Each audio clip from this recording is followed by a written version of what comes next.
I became an animal rights activist, and I wanted to help. So initially I started going to animal safe events, but those were quite a bit traumatizing because they happen at night. And I think it's great and it's very important to bear witness, but it comes with a price, and animals do not have many allies in the human world. And each one of us who gets neutralized, I think animals as a whole lose.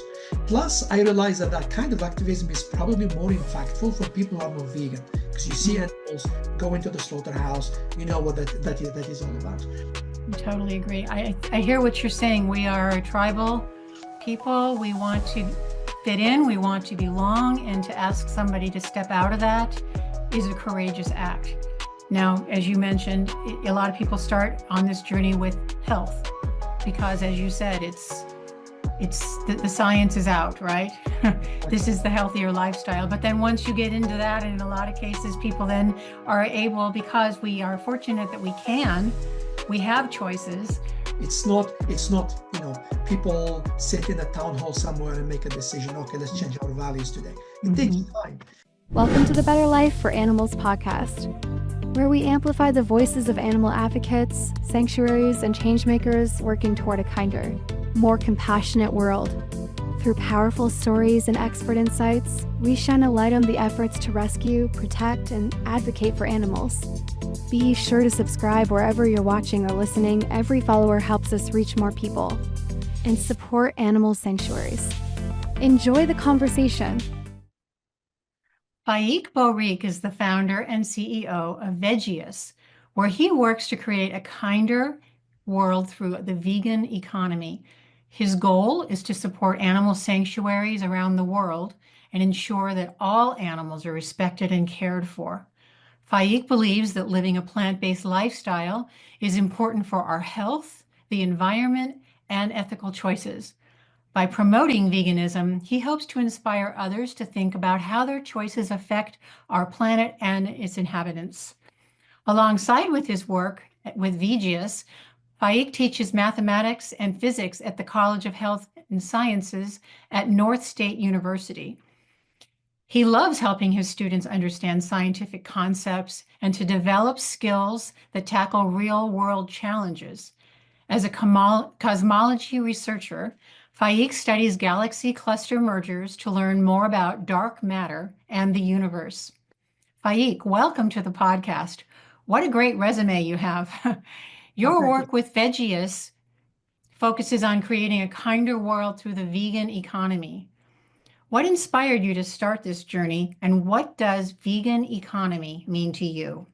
Yeah, thank you very much, Cheryl, for this invite. My pleasure. Yeah, thank you. When Kathleen told me about it, I got really excited, and of course I looked you up. You're doing some really beautiful work, and I'm very honored to be on your show. Thank you. To answer your question, really simply, as soon as I became vegan, I became an animal rights activist, and I wanted to help. So initially I started going to animal safe events, but those were quite a bit traumatizing because they happen at night.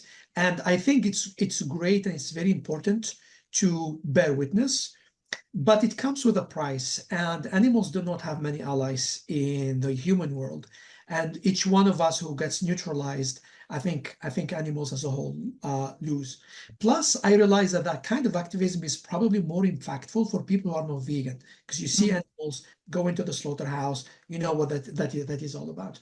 So then I started thinking about something that I can do long term, and I started volunteering at animal sanctuaries, primarily at Animal Place in Grass Valley.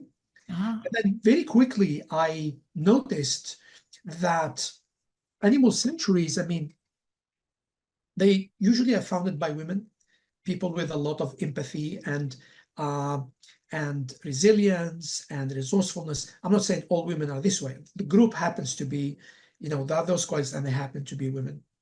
And they deal a lot with lack of resources. And so on one hand, you see this vegan economy sort of booming. On the other hand, you see these very, very vital organizations that really hold the key to cultural transformation, working so hard just to keep the animals fed.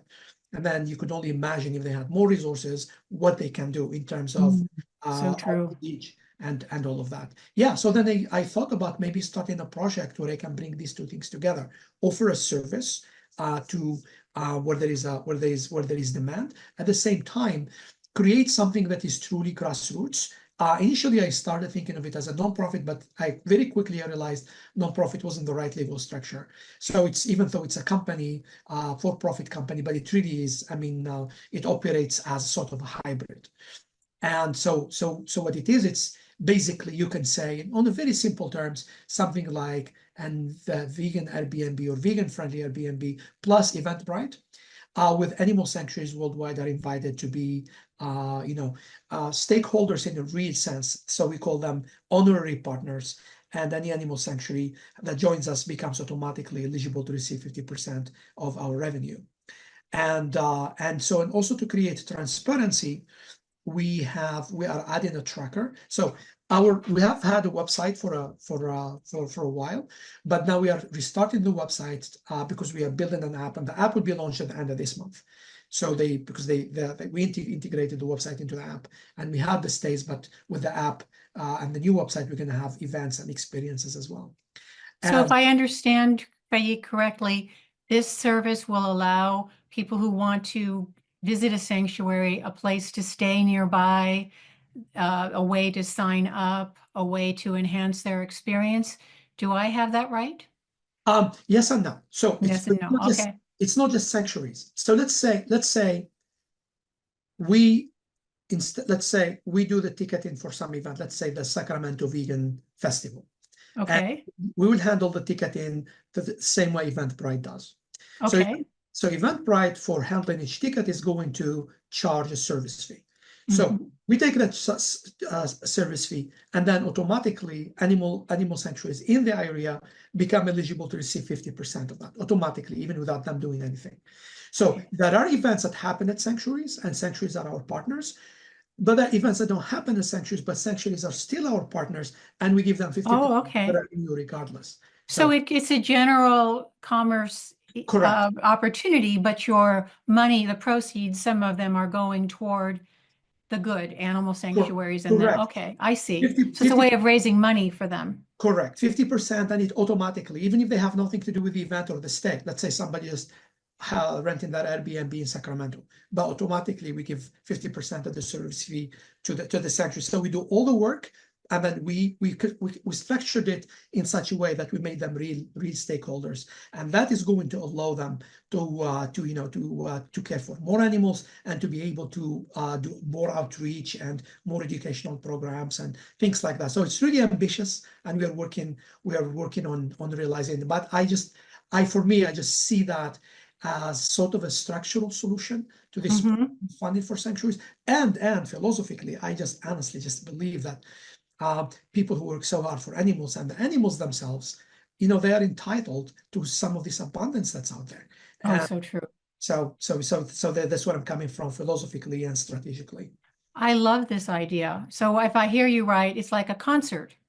It could be, it could be a Billie Eilish concert as an example. And she's, of course, vegan. So she would want some of the proceeds to go to the sanctuaries. And so she would be inclined to make sure that her concerts are running through Veggies and things like that. Exactly right. Okay.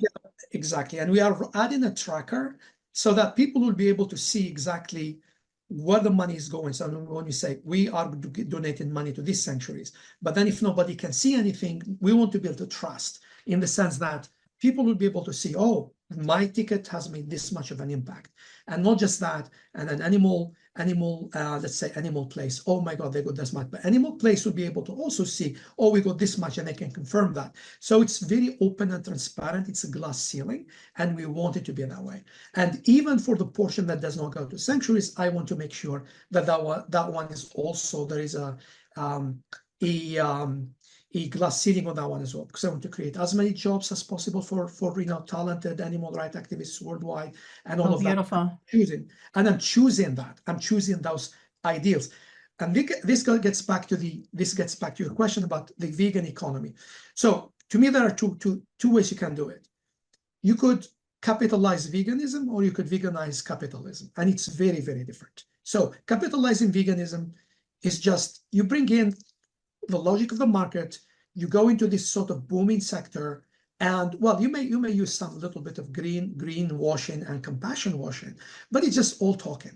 But at the end of the day, the bottom line is really people making as much money as possible. So that's one way of doing it. The other way is to see the world as connected, to see animals as part of the landscape, to see people working so hard to bring in awareness and to care for animals, and to sincerely believe that they are deserving of benefiting from this, even though the structures are such that they're excluded. And you sort of bring in these ethics of compassion and transparency and all of that, and you take it to the marketplace. So that's what we're trying to do. So instead of bringing the marketplace to veganism, take veganism to the marketplace. So love this idea. We have been interviewing a number of sanctuaries, and I know that you understand what I'm saying. When you hear their stories, they have no money, they have no time, they have no people. They're just barely getting by. Correct. And all they take is one disruption, a weather occurrence, or theft, or any number of illness, and they're undone. So we need to support them. And I love this idea. It's a great idea. And I appreciate what you're saying. There are a lot of products out there, and I'm a consumer of such because I want to be purchasing vegan, and there's nothing wrong with that. But they're in it to make money as well. And that's fine. That's exactly great. But there's on this other end. Meanwhile, we don't have enough light shining on these tireless workers who are doing everything they can just to keep these poor animals in their natural habitat. So good for you. I think this sounds wonderful. I can't wait to get you some clients as soon as you have it up and running. And I can see all these other, like the concert goers and the people that are joining this movement that have influence, that are going to want to send their dollars and their influence your way, I believe. You're listening to Better Life for Animals podcast. Our mission is to amplify the voices of animal advocates, sanctuaries, and changemakers working toward a kinder, more compassionate world. But we can't do it alone. We need your help. First of all, go ahead and subscribe to this channel wherever you're watching or listening. And then get involved by visiting betterlifeforanimals.com. That's betterlifeforanimals.com. Be sure to check out our blog, learn more about incredible sanctuaries, and explore our book section, where 100% of net proceeds from book sales are donated to sanctuaries. Every action you take helps to make a difference. And remember, subscribe to this channel. And now, back to the show. And also, Cheryl, I want to thank you so much for that. And I want to tell you something. So this is what I mean with community. We all work with each other, support each other in all kinds of ways. And for me, when I say, I don't want capitalism moving into the market, into the vegan space. So it's not that I'm anti-capitalist anyway. I live in a society, and every system has its positive and negative sides. That's right. Socialism, anything else. So to me, I'm not concerned with political economy at all. All I'm saying is that in this very special space where we have something very, very unique and has the potential to transform culture, we have to handle it with particular care. It's built around certain worldview. That worldview can be incredibly impactful, excuse me, if we bring that with the power of the economy in the marketplace. But it becomes very intentional. I'll show you another way we could have sanctuaries. So now with events and stays, every time somebody, and we're preparing that with the launch of the app, somebody goes and stays, attends a Sacramento Vegan Society, let's say, Sacramento Vegan Festival, let's say they use Veggies. So automatically somebody gets an email, thank you for registering, here is your ticket, so on and so forth. Or if they stay somewhere, thank you for doing this. By the way, portion of the money has gone to this particular sanctuary. Please check them out. This is what their website, this is what they do. And here is, for example, a featured animal, this little bit about the founder. So the more people we interact with, the more of a chance we have to bring awareness about the work of that particular sanctuary. And the more people we can reach, the more likely people are going to sign up as members. Yes. Because we are going to calculate and work with sanctuaries individually by size this particular sanctuary, when does it become self-sustaining? How many members a month does it need? How much money can Veggies give it a month for it to become self-sustaining? But then we don't want it to become self-sustaining. We want it to achieve its fullest potential in the sense that, okay, now what can we do in terms of educational programs and things like that? Together, how can we work so that the potential, because the sanctuaries are not just for keeping animals, which is extremely important, but it's the potential for transformation. Because you could save a number of animals, very small compared to the total. That being said, for me, even saving one animal, absolutely worth it. Just that, for me, the idea of just a few, and because some people attack sanctuaries for that, it's totally, for me, it's totally absurd. A life is a life. I don't really care. If you can save one, you save one. That being said, that's being said, but that one could become an ambassador. And to me, that's the whole idea, is that we will leverage everything Vegius will do. It will provide outstanding services, and in terms of supporting events, supporting stays, and then in the future we'll be adding more things. We will provide that, and we will work tirelessly on the product. At the same time, we will leverage every little inch of our power or of the space that we can create, and leverage that to bring awareness about animals as sentient beings and about the vital role that animal sanctuaries are doing worldwide. And we would take them from just barely surviving to thriving in many cases, where we could then show the difference and extend that to other sanctuaries so that everybody isn't just barely getting by. Exactly right. Absolutely. Yes. Right. Okay. I think that's fabulous. Yeah. Yeah. In addition to your work with Vegius, I understand that you teach physics and mathematics. How do you balance these seemingly two different roles? And how does your teaching intersect with your mission for a kinder world? In very, very profound ways. So as of recently, so just for the record, this semester, I put my teaching on hold. And I'm spending more time on my research because I'm close to defending my PhD. So I just want to finish the thesis and then I could go back. But teaching has been very, very, very important part of what I have been doing. And it interacts in all kinds of ways. So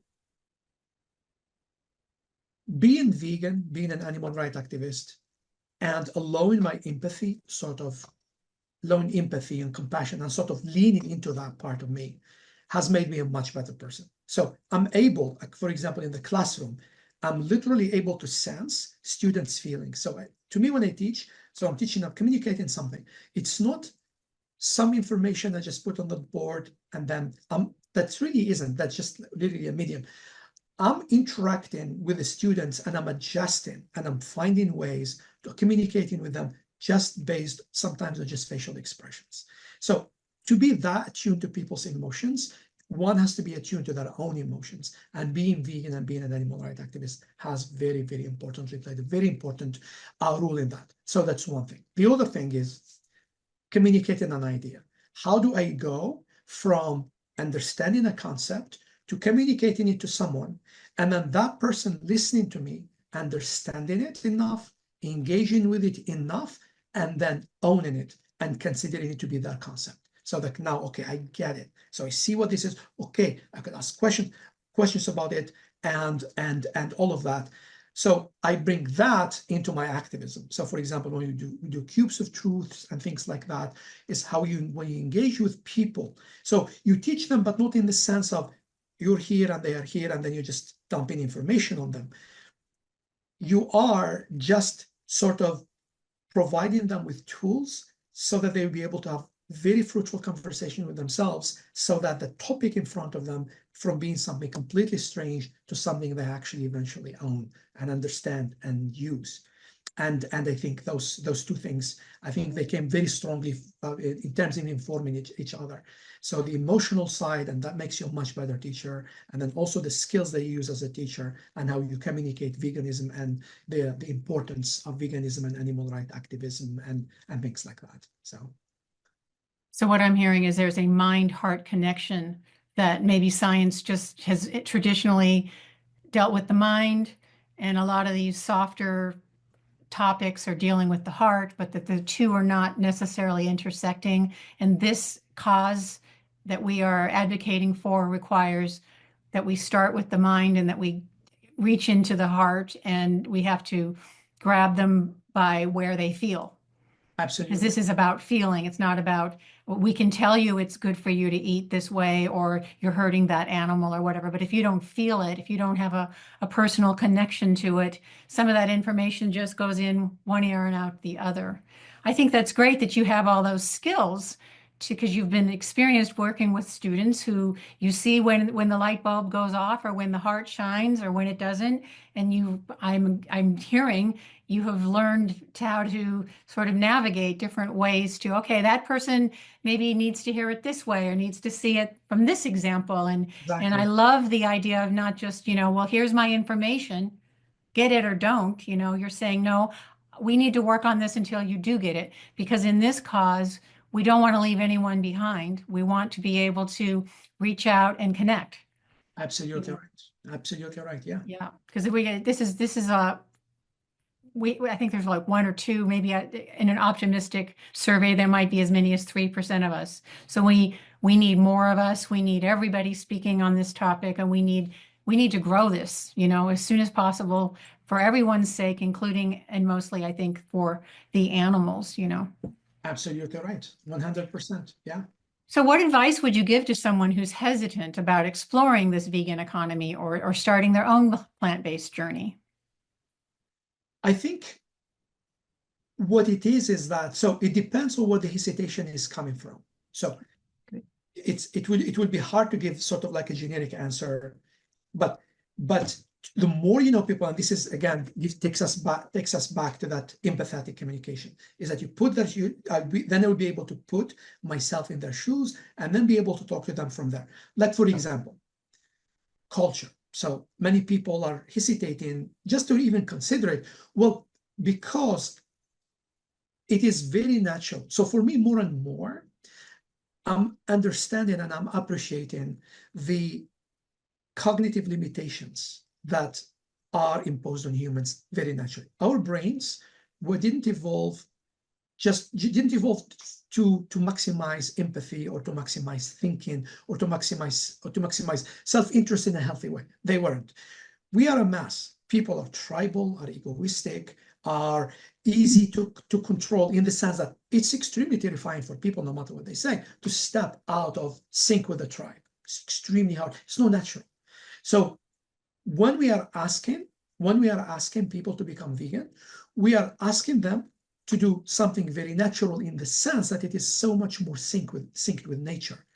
But it's not natural in the sense that it is not synced with how the human brain usually functions. Like, because we are asking them to step out of culture, we are asking them to step, maybe out of step with family, out of step with tradition, and many, many other things. That is very, very hard on people. And to me, that's why I try to be very, very patient with people. I understand. I mean, not in the sense that I'm a moral relativist and say, oh, everything goes. Not at all. I mean, I totally believe in right and wrong. But I understand that humans are extremely complex. So, for example, the vegan economy, particularly vegan economy, the part that we are talking about where the people are very intentional, and there are businesses that are working on being sustainable, that are aware of limitations of resources, are trying to contribute in all kinds of ways.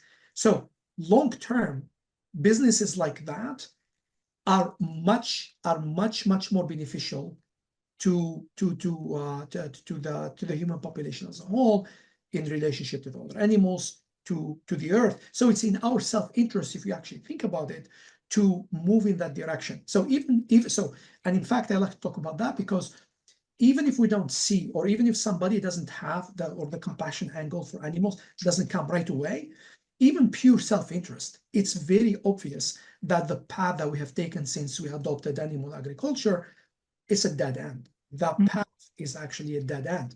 So then we need to look at other alternatives, and particularly in times of crisis, I think people become more open to considering other alternatives. The plant-based life and the plant-based individual journey And I think now that it has been around for, particularly in the West, I mean, it has been in other cultures for much longer, but in the West as a concept, at least for a few generations, we know of many people who live extremely healthy lives, people who lead extremely meaningful lives, people who thrive on plant-based diet. So it's extremely easy now. And in fact, with all these scientific studies like the China study and things like that, it's extremely easy now to make the argument, the intellectual argument, that it is actually the better choice and the superior choice. Now, how to overcome the other limitations, the tribal and the egotistical and all of that. And I think that's what really needs work, but it's not the factual. I think now factual ways, it's well established that the the plant-based lifestyle is much more superior to health for the planet and for the animals as well. So I totally agree. I hear what you're saying. We are a tribal people. We want to fit in, we want to belong, and to ask somebody to step out of that is a courageous act. Now, as you mentioned, a lot of people start on this journey with health because, as you said, the science is out, right? This is the healthier lifestyle. But then once you get into that, and in a lot of cases, people then are able, because we are fortunate that we have choices, we can see that, oh, I didn't need that. And now I have space to look and expand and see, oh, look at all these animals that I was, participating in, in their demise, which I no longer need to do. And it's actually a really good feeling. And another thing I love about your idea is because when you go down this journey, it's sometimes feel a little lonely. You could feel a little isolated, at least for a moment. So it's so important to have a new community of like-minded people that you can meet with, like at a sanctuary or Exactly. at a concert. I can see, here's the Veggies crowd, over here on this side in the VIP seats, or, or at the sanctuaries, because we need that community in order to basically replace that part of us that needs connection. I think, right. yeah. Yeah, absolutely right. Yeah, absolutely right. And it's growing, which is the beautiful thing about Exciting. Yeah, absolutely. It's absolutely very exciting time. I think we are going in a direction where we are going to hit an inflection point, and I think this is how cultures change. It's not people sit in a town hall somewhere and make a decision. Okay, let's change our values today. It takes time, and the sort of like the objective material forces in the ground will change with time, and we change them. So the thing is that we have agency. We have agency, and we are able to take decisions that will be incredibly impactful in terms of what kind of energy we put out there. So just talking about what types of economic activity, what types of ethical economic activity, what kind of energy we put out there, and it's all connected. Everything is connected, and ultimately, I also want to say something. Ultimately, even for people who don't directly care for animals and their suffering, I'm 100% convinced that a world in which animal agriculture exists is a violent world. So here is I call it the machine gun conjecture. I'm totally convinced if there was no animal agriculture, there would have been no biological weapons, and there would have been no machine guns. We went from cheapening the lives of animals and taking them for granted, and then that spilled over. And I unfortunately don't have the time to sit down and research it and prove it, but I'm totally convinced in my guts that somebody with the training and all of that could actually research it and could show a direct link between animal agriculture and the weapons of mass destruction that we have created. So even if somebody is only interested, so let's say peace, without resolving the central problem of our relationship with animals, the only thing we can hope for is some quiet. Occasionally, we can have some quiet. We're going to go back to war, because the preconditions for it are not political instability. It's what we do to animals, and that has impacted our collective psyches. We are much more likely to commit interhuman violence if we continue to do that to animals. I'm very, very convinced of that as well. So there's another angle that I'd like to emphasize to people. that whatever, whatever we visit on others, eventually is going to come back home, and it's a long-term solution to sustainability, not just in terms of our relationship with the rest of the world, but even human societies. I think they are sustainable well if there are degrees of violence. I mean, now it's more and more, for all kinds of reasons, global warming, all kinds of reasons, it's becoming more and more sustainable to be human on this earth. And I absolutely believe that it doesn't matter what angle you take, it always goes back to the need for us to recognize the sentience of other creatures on this planet and behave accordingly. Behave accordingly, not just talk accordingly, but behave accordingly. So that's beautifully put. I feel like we have automized things and we've hidden things that are going on that are just treacherous. And as people, we have been indoctrinated into just shutting it off. We don't want to know about it. We put blinders on in order to just get through our day. But as you said, in order for us to really thrive and for this world to, see its true potential, we all have to be recognizing that every animal is sentient, is a sentient being. And so I love the way you put that. I can't say it any better, so I'm going to stop that. But let's pretend it's 5 or 10 years from now. So how do you see this future that you're creating with Veggies, and how do you see the future of the vegan economy? Yeah, I think there is a lot of potential, because it's not only, so it comes at a time that it's not just people are becoming more aware of animals, their suffering, but also in terms of our relationship with the resources, just hard resources, things like minerals, oil, all kinds of things. Things are out of balance, but not just that, but even the structures that we have, the economic structures that we have created. So corporations, and there is a lot of, so again, for me, I'm not making any black and white statements about capitalism or about socialism or about anything else, because I think everything is complex. And I think the humans created is complex, and unless you change the human heart, you're going to take whatever flaws we have and you put into a system. So I don't think that, so I'm just being careful about how I'm using my language. That being said, we understand that the way wealth is distributed right now, there's something is out of balance. So like, for example, you would have a corporation, you have the CEO's salary jumping 10 times in a few years, and you have the workers doing a lot of work and either stay stagnant or they're going down, even though they are the ones really creating the work. So for me, and then that's part of the motivation for Veggies, and that's why I invited animal sanctuaries to be partners, because there's this realization, these are the people actually doing the hard work. These are the people that have the keys of transformation in their hands. Down the road, in 5-10 years, I really, really, really dream that this is going to thrive, and then we can show that there is another way, that, and there is so much abundance on this earth that every person involved can win, and that somebody winning does not mean somebody's lost. Quite the opposite.